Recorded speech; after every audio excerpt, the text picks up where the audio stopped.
All right. All right. I want to welcome everyone to Got Connections.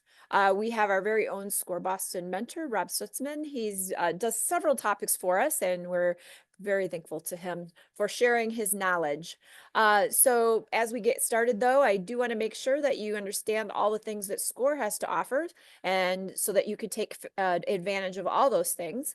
As you may know, our goal is to share material or information on small businesses. So we do that in a couple different ways. One are through our website, score.org. You're going to find templates you can download, whether they be financial or marketing or business planning. You're going to find podcasts, blogs, articles, recordings of other past workshops. So, if you have a few moments and want to take a look through there to see what we have to offer. The other way we share information is through our webinars and workshops. We advertise those through social media, through our newsletter, and they are, of course, listed on our website as well. I think the most important thing that SCORE does, however, is mentoring. Our mentors are volunteers. They come to us with a variety of skill sets and experiences that they want to share with you. If you've never had a mentor before, a beginning session probably will last around 45 minutes. They want to learn about you, what your goals are, what your challenges are, and they're going to work with you to come up with a plan so that you can keep moving forward towards your goals. We work with folks that are in the should I start a small business to the planning phase to in business to growing their business and exiting their business. So the whole run. So we have mentors that have skills in so many topics I couldn't even name them. So if we can't find somebody locally, we have the national database to go to turn to. It's not uncommon that you'll be given your first mentor and then moved along to other mentors as your needs change and you need different skill sets. So it's a great experience. I highly recommend it. So the next logical question is, how do I get that mentor? And it's very easy. There is actually multiple ways that you can get a mentor on the website. I think the absolute easiest would be the score.org website. Look for that. Let us do the matching for you. Just put in your zip code. That'll bring up your form. A little form will just collect your name and email, phone number so that we can reach out to you. And then what we want to know is what type of business do you have and how can we assist you? And we'll use that to match you to the appropriate mentor within our chapter. We will be doing questions at the end unless there's something that needs to be addressed right away. So if you can submit questions to Q&A, that'll allow me to keep track of those questions and get all of them answered as easily as possible, because sometimes chat can get a little bit full. But we are also recording, so you can find that about 24 to 48 hours on the score.org/Boston website. And from the graphic, you can see, go to the local workshops on the blue bar, and then under that pull down is the previously recorded webinars. So I'm going to go ahead and allow Rob to take over and share his screen. All right, thank you very much, Teresa. And let me get my slideshow up here. And let me add my word of welcome to everybody. Thank you for taking your Friday. This is a Good Friday holiday. So we're just appreciative that you would take the time to join us to talk about your website, to talk about social media, and to talk about email, and not talk about them separately, but talk about how they should be really working together to create a cohesive marketing strategy for you. So before we get started, I'd like to get to know my audience. So I've got a couple of poll questions here. If you just take a moment to fill out and give us your insight, your input to these questions, it would be greatly appreciated. And while you're doing that, I will tell you a little bit about myself. I have been in business for over 40 years, 30 of which were with Verizon, where I led global teams on marketing initiatives. in sales and marketing. And when I retired, I set up for myself an LLC. So I'm a small business owner, much like yourselves, and I do consulting in digital marketing. And I'm also within the SCORE Boston chapter, a mentor, and my area, my subject matter expertise is in sales and marketing. So I'm one of those people that other mentors will call on when they're dealing with a client who has sales and marketing questions. And if you want to get in touch with me, you can certainly send an email to my SCORE volunteer email address, or you can find me also on LinkedIn. So, Teresa, do we have the results of our poll? Okay. So the website is website and social media have tied for 2/3 of people out there are using their website and social media as the primary platform. A little bit less for email. Texting, which is growing in popularity. It's nice to see some people out there using texting. The telephone, that good old-fashioned traditional methodology of marketing is waning. It's it used to be the primary, and now it's far down the list. And then networking. Networking is extremely important for small business people to not only get to know other small business owners, but to advance their brand within their market, target market and market segments. Um, how do you, or how often do you market to your clients? Nice to see that people are doing it on a weekly basis. That's really good. That's an excellent cadence to have. Some of you are doing it on a daily basis. Hats off to you for having the ability and the capacity to communicate with your people on a daily basis. Every few days and monthly is not an unusual answer that we hear.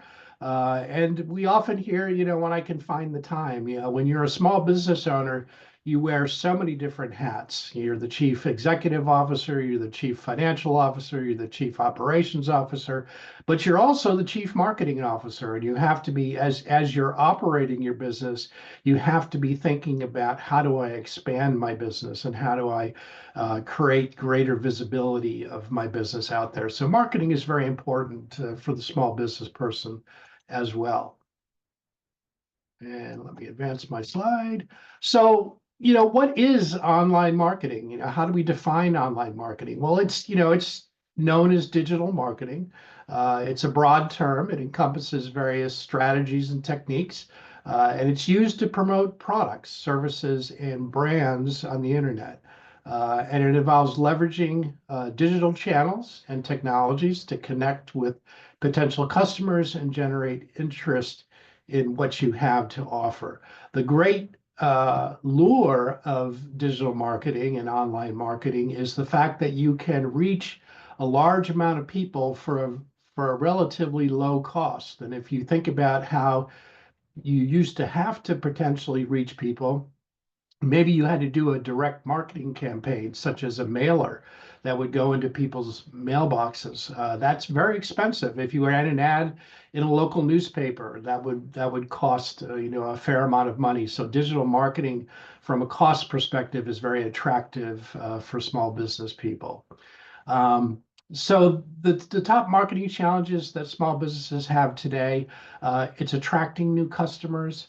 It's about marketing to a target audience, and ultimately it's about converting those leads to sales. And the reason that is because marketing today, you're in a very crowded environment. There's over 200 million active websites out there, and there's over 333 billion emails that are sent every year, and there's over 2 million Facebook posts every minute.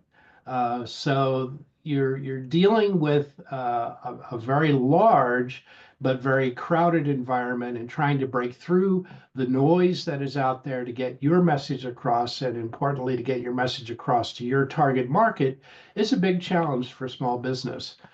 So that's where we talk about the integration of social media with email marketing with your website. And a way to think about it is to think about it as a party or as a networking event. Say you go to a networking event, an in-person event, you walk into the room, people are talking to each other, they're exchanging business cards with each other. It's rather noisy. Sometimes it may be a little chaotic.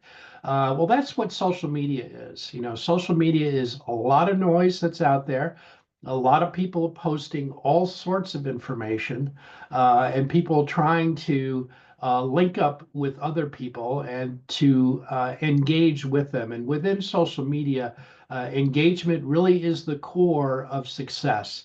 If you want to post information just for information's sake, that's okay. There's a lot of that kind of information on social media. But if you want to post information that engages with your audience out there, you have to incorporate some techniques that do that. But it enables you to reach new audiences. If you have a product or service that you're not bound by geographic restraint, you can do it, sell it internationally, nationally or internationally. Social media can open up new avenues of business for you outside of your own geography. And the types of posts that generally get looked at are the ones that are eye-catching. They're the ones that incorporate whether it be videos or whether it be quality graphics or whether it be some type of a question or a poll. Those are the type of posts that people engage with. Email, on the other hand, is the after party. It's where you've met some people, you've exchanged business cards, and you say, hey, let's get together after this event. And let's talk a little bit more about your business, and let's talk about any solutions that I have that might be able to address what your issues are. And so email marketing is really about reaching audiences directly. It's taking that subset of the people that you met at the big party and you're communicating with them very directly. And you provide them with, messaging that's very targeted towards them. You're able to provide more detail. You're able to sell them much easier through this platform than it is to do it through social media, unless you're advertising on social media. So email marketing is the after party. The website is the VIP lounge. It's where you want to get people ultimately to. The reason you want to get them there is because when they're on your website, they're dealing exclusively with your content. They're away from all the noise. They're away from all the distraction. They're interacting with your information, and when they reach out to you, that's a one-on-one conversation that you can have with them. You can talk about their issues. You can talk about your solutions, and it's where e-commerce gets done. When people get to your website and they strike up conversation with you or purchase a product from you, or incorporate a service that you have to offer, that's where commerce gets done. So social media, email marketing has to uh, do its best at getting people to your website. And there's some techniques we'll talk about that can help people do that. So when you embark on a strategy, the first thing you want to do is just do an overall assessment. How am I doing? First of all, is my website mobile responsive? Over half of the people that are surfing on the internet today are surfing on their mobile devices. And so, take a look at your website on your mobile device. How does it look? Does it look like it's works well? Do I have to make some changes to it to make it work better? Am I sending emails and posting regularly? Uh, People get conditioned, and when you get in the habit of posting on a regular basis and sending out emails on a regular basis, people get conditioned. They get conditioned to expect the information, and even if they don't act on it at that time, there may come a time in the future that they act on it. And if you're not posting on a regular basis or sending emails on a regular basis, you may miss that opportunity. So, working that into your schedule is very important. And What you really have to do is you have to schedule an appointment with yourself. I know for myself, my Monday mornings is what I call my content creation day. It's where I write my blog. It's where I set up and prepare posts that I'm going to put out on social media. And I make sure that I have that appointment set, because if I don't, the week's going to get busy. I'm going to get involved in other things, and then suddenly 2 weeks have gone by and I still haven't posted any content. Are people taking the actions I want them to take? Hopefully, in the information that you're posting out there, in every instance, hopefully you're putting some kind of call to action. Whether that call to action be to sign up for your newsletter, or whether the call to action be to purchase an item, or whether the call to action be to set up an appointment. Hopefully you're, in each post you're putting out there, you're getting the client to do something, because that's, not only does it get them engaged with your information, it also is viewed favorably by the algorithms that sit behind the social media platforms. Um, if you're on multiple social channels, and I would say, be on as many as you have the capacity for. The great thing about posting is that you can post the same message across all different social channels, so you don't have to necessarily tailor your message to any particular platform.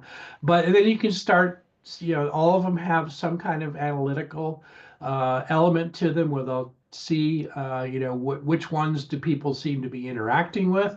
And the interaction is going to be in the form of either a like, or it's going to be in the form of a share, or it's going to be in the form of a comment. And what you may want to do, if you're not doing it already, is just set up a simple spreadsheet and put on it, this is what I posted, this is when I posted, and this is what I've gotten as far as reactions from my particular post. And over time, you're going to see that, some topics seem to be resonating with people more than others.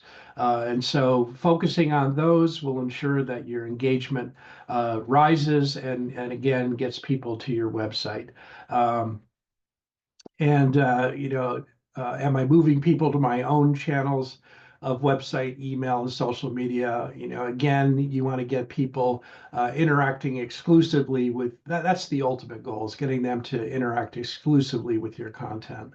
Um, so other best practices, email, your website, social media, it's about bringing people closer to your business. You want to use the right tools to communicate with them, and ultimately you want to engage with them. So review how your efforts are working together. Use social media to drive eyes to your website. Use your website and social media to build your email list.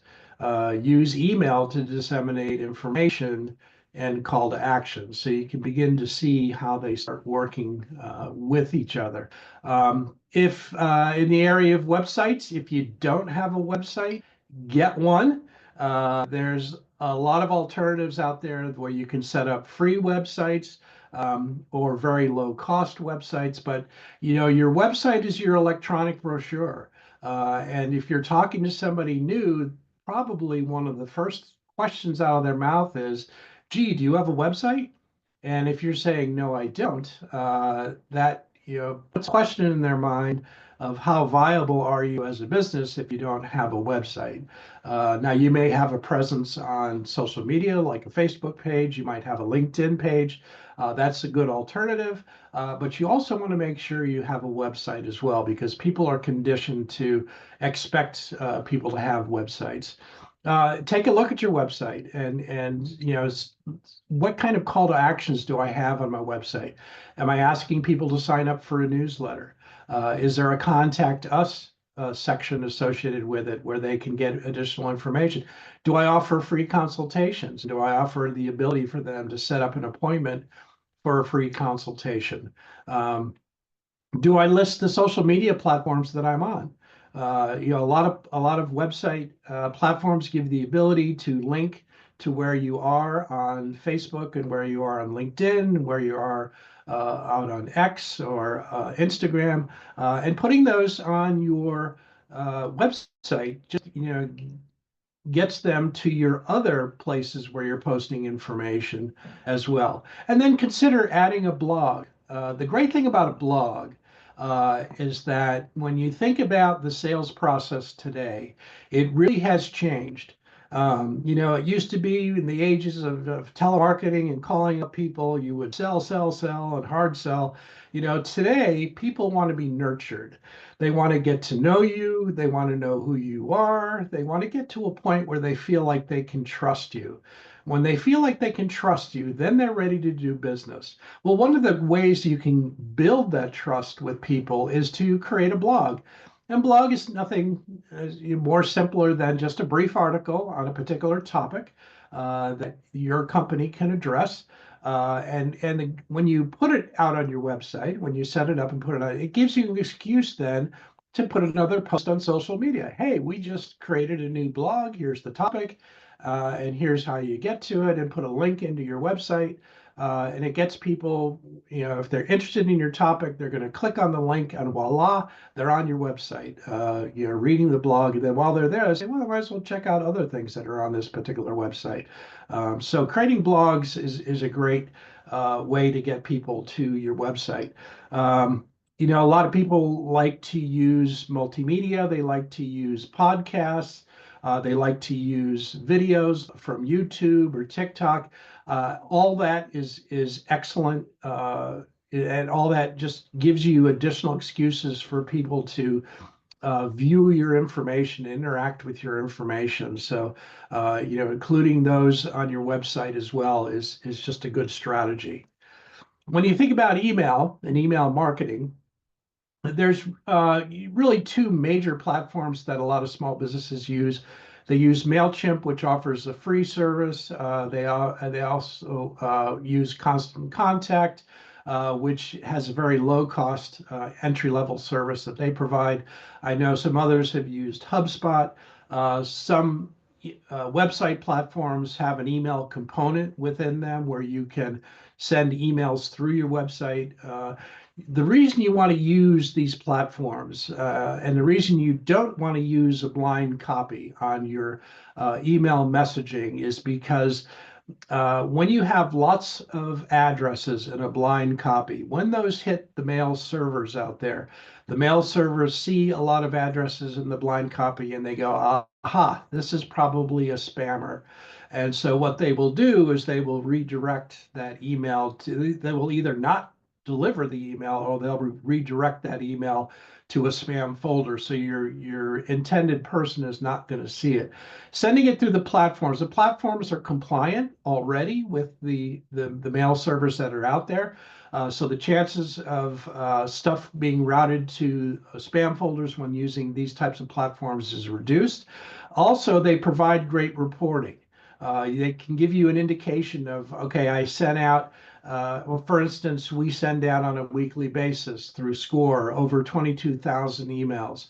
And we get an open rate. We get an open rate of 30 to 35%. We also get a click rate. And a click rate is for those that if we've put a call to action within our email, such as register for a workshop or sign up for a mentor, when they click on that link, that they register that, and we get an indication of people that are interacting with our information, and we get about a 1 to 3% response. Now, that may seem discouraging, that may seem very low, but that's actually within industry norms. And it all depends on how large your email list is. If you have a smaller list, a more focused list, you'll probably have a higher open rate and a higher click rate. But if you're sending out high volume emails, you're going to see a lower click rate and a lower open rate. When people interact with your information you're sending out on email marketing. If they sign up for your newsletter, you'll send them a welcome email. Let them know that you saw that they reacted to your information. People, if they don't get some kind of response coming back, they'll be like, huh, well, I guess that went into a black hole somewhere. There must not be anybody in the other end of this. But if you would respond immediately to them, then they're like, okay, there's somebody there. This is good. And it enables you to engage with the new subscribers. And some people, they build what's called a welcome series. Well, they might have a series of three different messages like, hey, welcome to our newsletter. Our next newsletter comes out on this date. And then maybe, a week before the date, they go, just a reminder, our newsletter is coming out, or an event, if they have an event that they're doing. And then the day of, they'll send out a reminder, and then they'll send out the information. And to the best of your ability, if you can automate processes behind the scenes, and a lot of these platforms can enable you to do that, it just frees up your time to do other things within your business. You can include, two types of emails in your strategy. You could have a promotional email, and you could have a non-promotional email. The non-promotional, again, for those people out there that want to be nurtured, that want to, get to know you, and they want to perceive you as a thought leader, as an expert within your field. And so sometimes sending out non-promotional emails reinforce that. But promotional emails are certainly valid and can certainly be effective, particularly if you're selling a product or service that lends itself to promotions. Promotional emails are very well received by people out there when they receive them. So, use when it comes to newsletters, use them to your advantage. Send it on a regular basis. If you can send it out every week, that's ideal, but we understand it's all dependent on your capacity. And if your capacity says, I probably can send out a newsletter once a month, that's okay, just as long as you stay with it, as long as you remain constant, set up a schedule, send stuff out on a regular basis, because remember, you're trying to condition your audience out there to expect things. And it also keeps you top of mind. Email has its advantage over social media in the fact that people know how to forward an email. They don't necessarily know how to share a post on social media, or they don't necessarily want to share it with everybody on their news feed. With an email, they go, oh, I don't have a need for this, but I know somebody who does. Well, they know how to forward that email. And then when that person interacts with you, then you've just expanded your email list with a new person. Make your intro personal. A lot of these platforms have the ability now to put in personalization, where you can say, hey, Rob, I just was thinking of you today, and we have this great promotion that you might be interested in, and here it is. And so have people that see emails coming in with their name on it, it personalizes it for them. It sets you apart from the competition that's out there, particularly the spammers. Um, Keep it to three topics. People today, we're all busy. We scan things.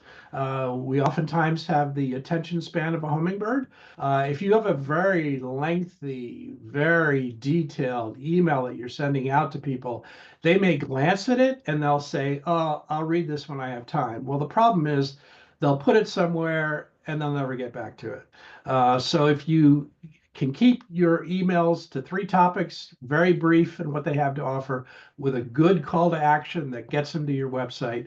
That's the goal. And that's when you're doing that, then you're encouraging engagement with the email marketing that you're doing. Determine your best send frequency. Consider your audience and consider the expectations that you've set. And when you do promotional emails, you can do an announcement, you can do a reminder, and then you can do a last chance reminder as just some other best practices within the area of email marketing. List growth is your customer growth. So make it a part of your process. If you have a brick and mortar storefront, the checkout is a great place to have people fill out, scan a QR code and, fill out a form and get on your newsletter. And they can get information about your promotions and your events. So, in person, if you're going to pop-ups that are out there, craft shows that are out there, flea markets, those are great places to get people to sign up for your newsletter. You can have print materials if you're posting print materials out there. Make sure you include, a QR code that gives people the ability to sign up for your for additional information or to sign up for a newsletter. If you people are very willing to give their email much more than they're willing to give their phone numbers. So collecting emails is fairly straightforward. You just have to ask for them. Ask for the people's emails and they'll give you the email.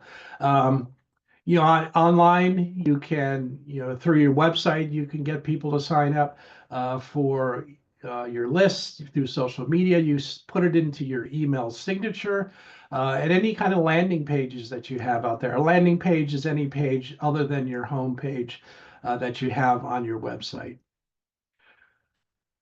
As far as social media is concerned, think about focusing on one channel at a time. These are the major channels that are out there that people have information on. You may be in a particular industry that has a social media platform that caters to that industry. That may be a very specialty platform that you want to make sure that you're part of. But focus on one at a time and really get to know the platform. Understand what kind of people are on the platform. What does it seem like they're reading? What are they engaging with? And then adjust your content accordingly. If you can be on all of these channels, that's great. That just gives you greater visibility out there.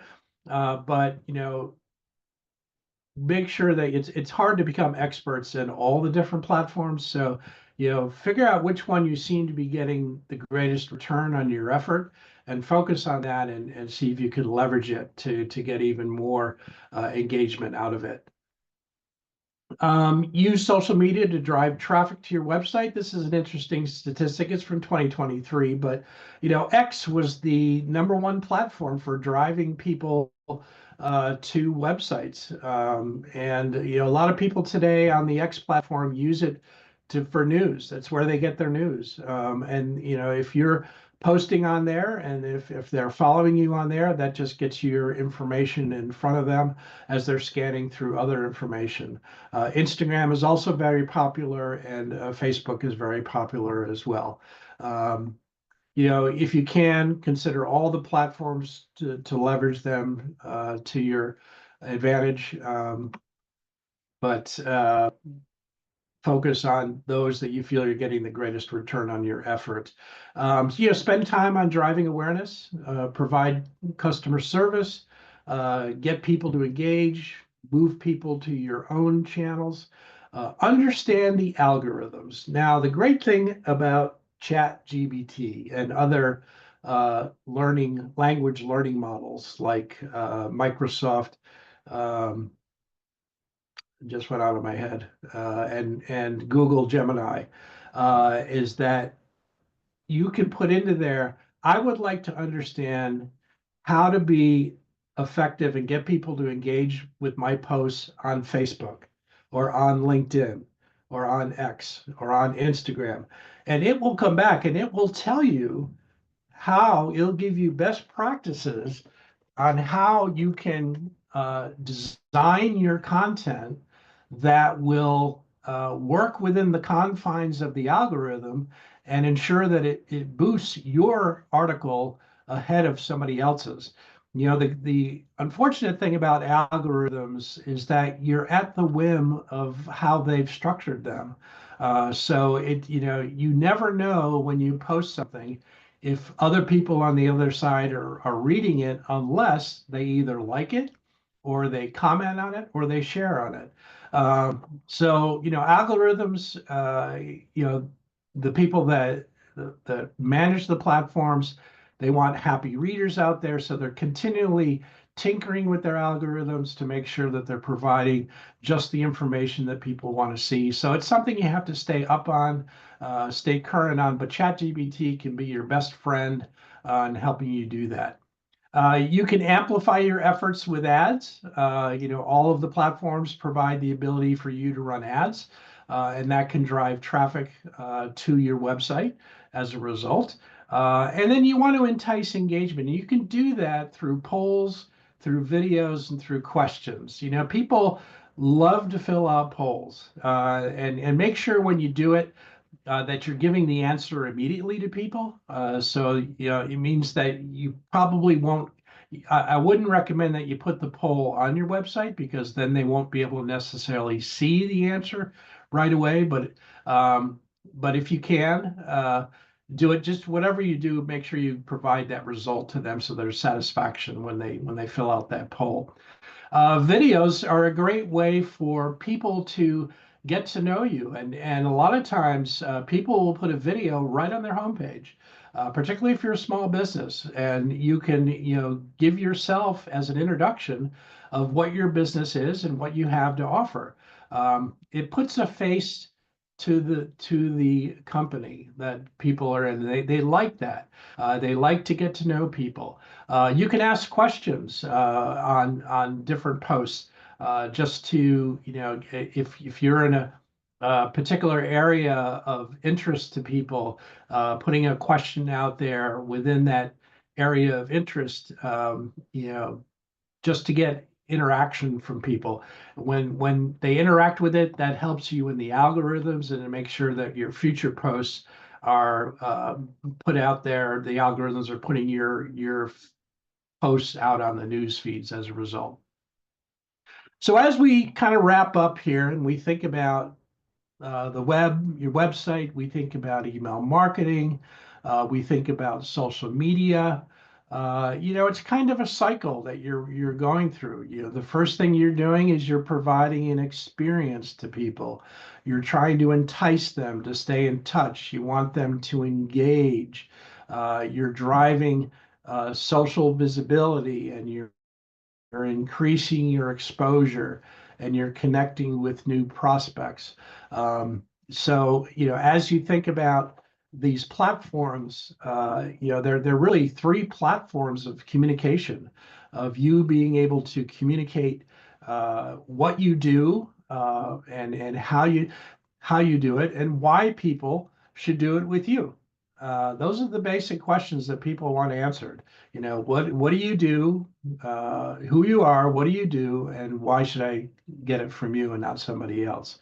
So websites, email, social media shouldn't be viewed as individual initiatives, but a cohesive strategy that engages the prospective client and motivates them to deeper levels of connection. So some next steps you can do is assess your online marketing strategy, build your email list by asking for emails, focus on one social platform and become an expert. Use social media to drive traffic to your website. Use your website to gather emails. Use your email platform to target prospects and clients. And above all, nurture, nurture, nurture. People want to get to know you. They want to get to a point where they feel like they can trust you, and then they're ready to do business with you. And that is all of my prepared remarks. Teresa, did we have any questions that came in? We do have questions. Is there a difference between a reaction and an impression? Yes. A reaction is like a like. A reaction is an indication of engagement. It means that it's your assurance that they saw your information and they acted upon it. An impression is is a metric that the platforms will tell you that says, here's how many people saw your information. And it's based on, algorithms that they use. And so it's oftentimes it's a much higher number than likes or comments or shares, but it's just saying that this is how many people we fed your information out to that saw your information, that they just didn't take action on it. How do you determine which social media platforms are best for your business? For example, let's say you do food products, or how would you figure that out? Well, you could do it a couple of ways. One is you could experiment. You could say, I'm going to run a campaign on Facebook, for instance, and I'm going to see what kind of return on an effort I get from that. Maybe I'll run it on Instagram. The great thing about Facebook is it's integrated with Instagram. So oftentimes when you're posting on Facebook, you're already posting on Instagram as well. But you may want to see, am I getting more of a reaction from people on Instagram than I am on Facebook?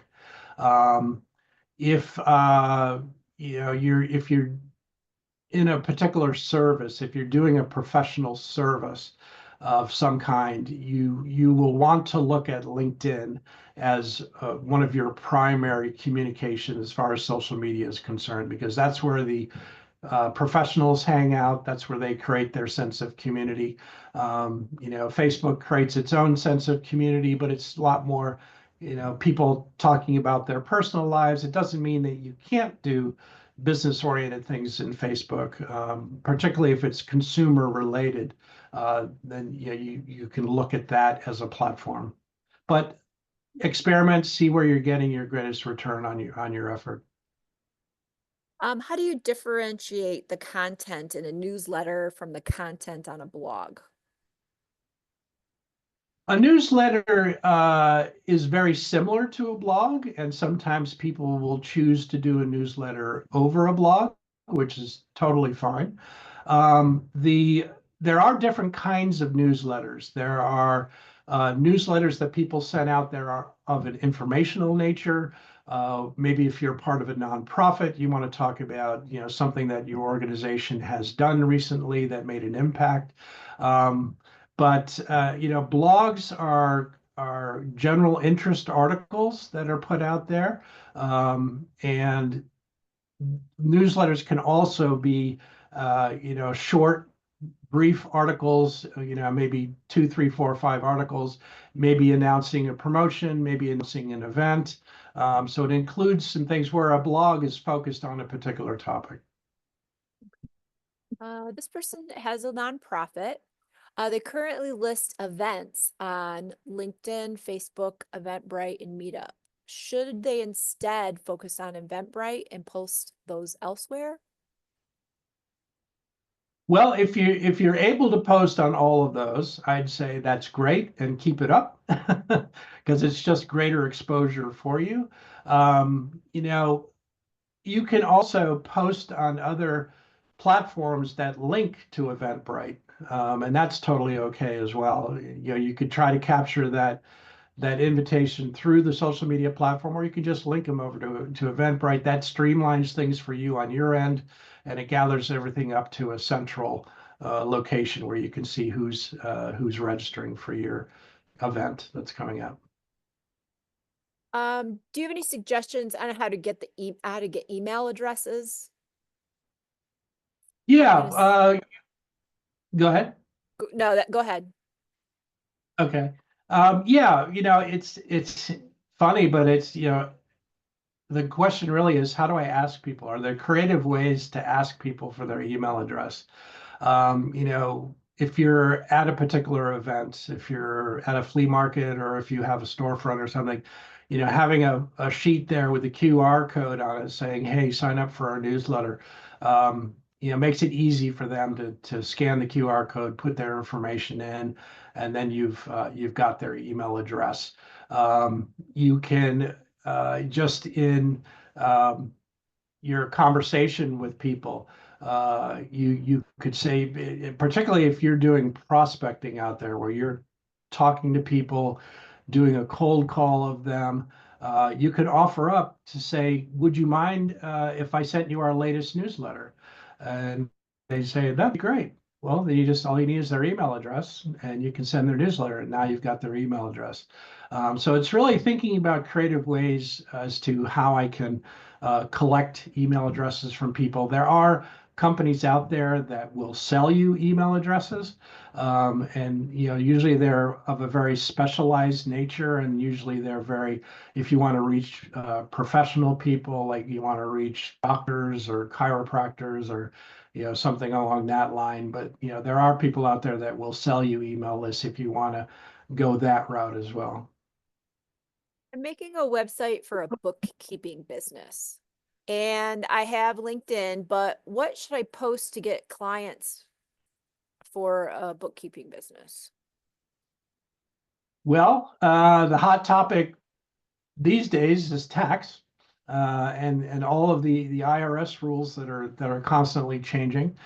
So keeping people informed about the latest in tax laws and tax changes, providing helpful tips to people that say,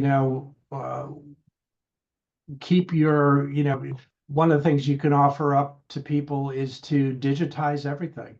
Why are we collecting paper? Why are we holding on to all this paper? When we can scan it, we can digitize it, we can store it, we can get ready retrieval when we need it for different things. Any little tips along the way that actually help you out and help you to become more efficient to help them out are good kinds of things. People love to read about tips and tricks. They want to know, they want to have an edge over other people, and so they're interested in that kind of content. Do you think it's beneficial to send a more lengthy quarterly newsletter and a monthly bulletin? I have a nonprofit and I'm trying to gain supporters and donors. Yeah, I mean, personally, I fall on the monthly and more brief update than I would be on a more lengthy quarterly update. Only because people are incredibly busy today, and if they see something come in, even if they're interested, they're going to be distracted and they're going to be, okay, I can see this is a good article. It's a lengthy one. I'm going to get to it later.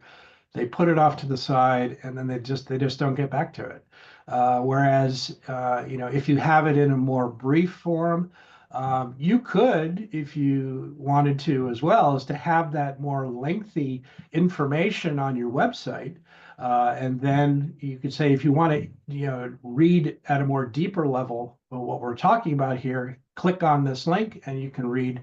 Then they can read your full article. So that gives them access to both kinds of information. But people that get stuff electronically, they're used to scanning and they scan things. And if they see things that are lengthy, I know on Facebook, if I open up a post and it's the whole screen of my mobile device, I just go, I don't have time to read this. And I'm not going to read it. And I never get back to it because I'm on to the next one. Okay, should I have a second LinkedIn page for a business and for you? If you're a creative but your job is very different from, should you have two separate identities, I guess?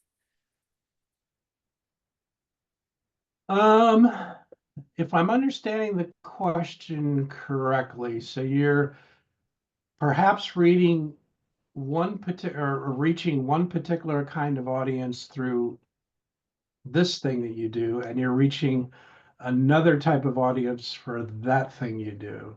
And if those two things are distinctly different from each other, then yes, I would recommend that you set up an additional profile just to keep.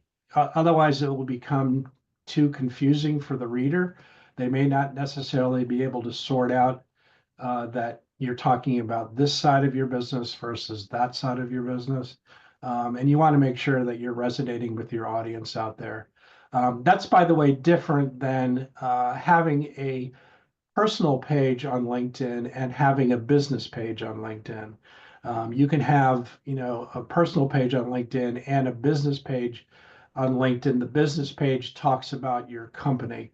It's like having a web page on within LinkedIn, and so it's very exclusive to talking about your company. Do you have any tips on getting responses to your email outreach? Well, you can, if it depends on what your business is, if you're selling products out there, promotions lend themselves to products. People are oftentimes impulse buyers. If they see a good deal, then they're apt to click on your link and to get them to buy that. Um,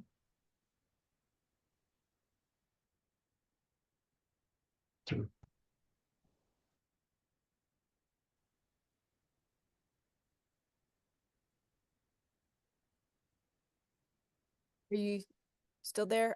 You kind of froze up there a little I bit on me. go away for a minute. Yeah, you did. All of a sudden, my screen went blank.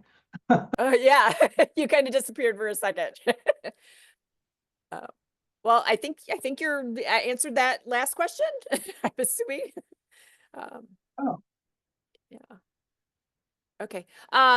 This one's a whole I'm back workshop. again, hopefully. Yeah, you are. Yeah, I hear you now. So this is the last question anyway. And this is a whole topic into itself. So how might you leverage AI to help with social media for optimizing your sales? AI is great for content creation. If you're not a writer, or or you don't have the time to really write, um, AI can be your best friend. Because you may have an idea, you may have a concept, but you don't have the framework. Well, AI will put that framework together for you, and then you can look at it and you can edit it, and then you can make it into your own voice. And the great thing about AI, the more you use it, the more it understands what your voice is, and it starts to create things. So you have to do less and less editing as you go along. Um, that's one of the great ways of using AI. All right. Well, we're going to go ahead and wrap this up. Certainly, if you think of any questions later, you can either reach out to Rob or absolutely reach out to us and schedule a meeting with one of our mentors. There's a lot of great mentors here at SCORE that can assist you on a personal level with your specific issues with your business. So don't hesitate to work with one of them. They're fantastic. So thank you all for joining us. Have a great weekend. And we hope to see you all again soon on one of our upcoming webinars. Thanks, Rob.